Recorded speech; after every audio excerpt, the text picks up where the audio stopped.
जिल्ह्यातील पातूर पंचायत समिती अंतर्गत येणाऱ्या खेटरी ग्रामपंचायतचे सरपंच जहूर खान यांना राष्ट्रीय स्तरावर मोठा सन्मान मिळाला आहे। 22 एप्रिल रोजी राष्ट्रीय पंचायत दिनानिमित्त दिल्लीत आयोजित कार्यक्रमात त्यांना केंद्रीय जलशक्ती मंत्री CR पाटील यांच्या हस्ते पुरस्कार देण्यात आला। देशभरातील 30 राज्यातील 30 सरपंच आमंत्रित करून सरपंचांच्या उपस्थितीत झालेल्या या कार्यक्रमात जहूर खान यांनी आपल्या गावात केलेल्या उल्लेखनीय कामाची माहिती सरपंच संवाद ॲपवर सादर केली होती।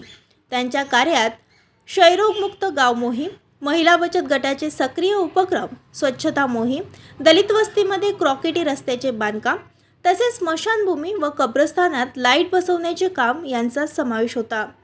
त्यांच्या उल्लेखनीय कार्याची दखल घेऊन महाराष्ट्र राज्यातील एकमेव अल्पसंख्याक स्टार सरपंच म्हणून त्यांची निवड करण्यात आली आणि दिल्लीतील पुरस्कार वितरण समारंभासाठी त्यांना आमंत्रित करून जलशक्ती मंत्री CR पाटील यांच्या हस्ते 2 लाखाचा पुरस्कार देण्यात आला। गाव खेटरीपासून तर दिल्लीपर्यंतच्या या सन्मानामुळे गावासह संपूर्ण जिल्ह्यातून त्यांच्यावर कौतुकाचा वर्षाव होत आहे। प्रतिनिधी गुलाबभाऊ आंबोरे। ताज्या बातम्या आणि घडामोडी बघण्यासाठी महाराष्ट्र मेल या चॅनलला लाईक आणि सबस्क्राईब नक्कीच करा।